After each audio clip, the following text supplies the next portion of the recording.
அனைவருக்கும் அன்பு வணக்கம். கடலூரிலிருந்து கவிஞர் பால்கி பேசுகிறேன். வாசிப்பு என்பது வாழ்க்கையின் அடித்தட்டு நிலையிலிருந்து உச்ச நிலைக்கு செல்வதற்கான படிக்கட்டுகள்.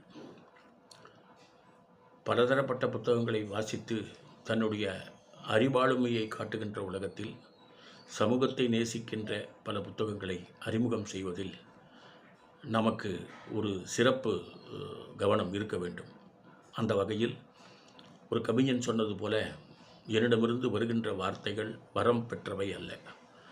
என் அப்பாவின் இயலாமை, என் அம்மாவின் அழுகை, என் அக்காவின் ஏக்கம், இப்படி இருக்கும் சூழலில் அழகான இலக்கியங்களை மட்டுமே வாசித்து ஒரு தட்டில் இருப்பது போல் நம்மால் வாழ முடியாது.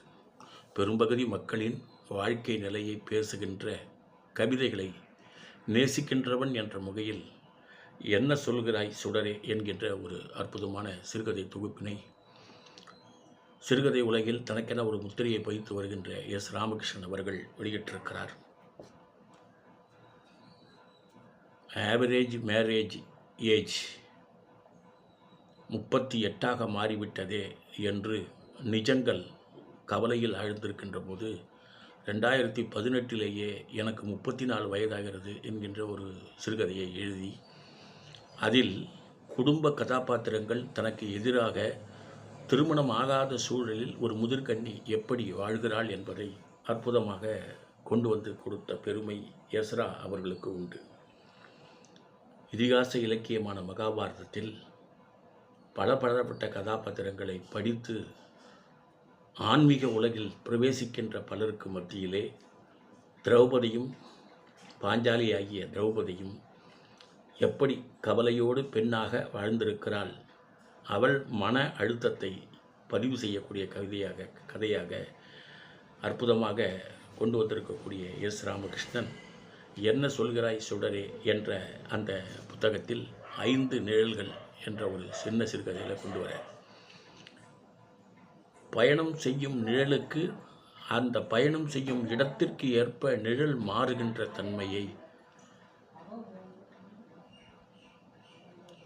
ஒரு கவிதையாக பார்த்தவர்கள் உண்டு. சிறுகதையில் ஒரு சாதாரண மனிதனின் மனப்பிறழ்வினை 3 பக்கத்தில் கொண்டு வந்த பெருமை ஆசிரியருக்கு உண்டு. பெயர் பலகை என்கின்ற ஒரு சிறுகதை, வீடற்று தெருவில் வாழும் ஒரு ஜீவன் இறந்து போகிறான். தன் வீட்டிற்கு முன்னால் அவன் இருந்தான் என்ற ஒரே காரணத்திற்காக அந்த வீட்டை சார்ந்தவர்கள் அந்த இடத்திற்கு போய் அவன் வாழும் இடத்திலே அவனை தேடி பார்க்கின்ற போது அந்த அஞ்சலி செலுத்துகின்ற நிகழ்ச்சியிலே ஒரு மனிதாபிமானத்தை, மனிதநேயத்தை எஸ்ரா அவர்கள் கொண்டு வந்ததும், இடம் கொடுத்து அவனை வாழ வைத்ததற்காக அவன் இவர்களை எப்படி அவர்கள் வீட்டில் வைத்திருந்தான் என்பதையும் ஒரு மனதில் நீங்கா நிகழ்ச்சியாக கொண்டு வந்த பெருமை இந்த சுடருக்கு, இந்த என்ன சொல்கிறாய் சுடரே என்கின்ற சிறுகதை தொகுப்புக்கு உண்டு. 25 சிறுகதைகளும் கற்பனை உலகத்தில் வாழுகின்ற கதாபாத்திரங்கள் அல்ல, அனைத்துமே நாம் சந்திக்கின்ற ஆட்கள்.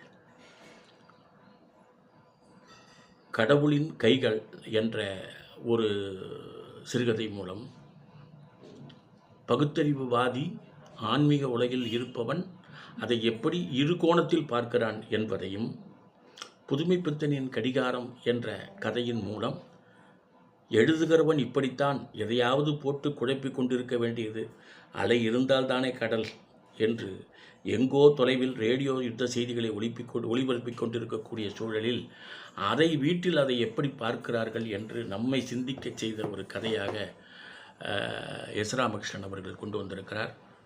இளைய தலைமுறை, மூத்த தலைமுறை இருவரும் சேர்ந்து வாசிக்க செய்ய வேண்டிய ஒரு அற்புதமான புத்தகம்.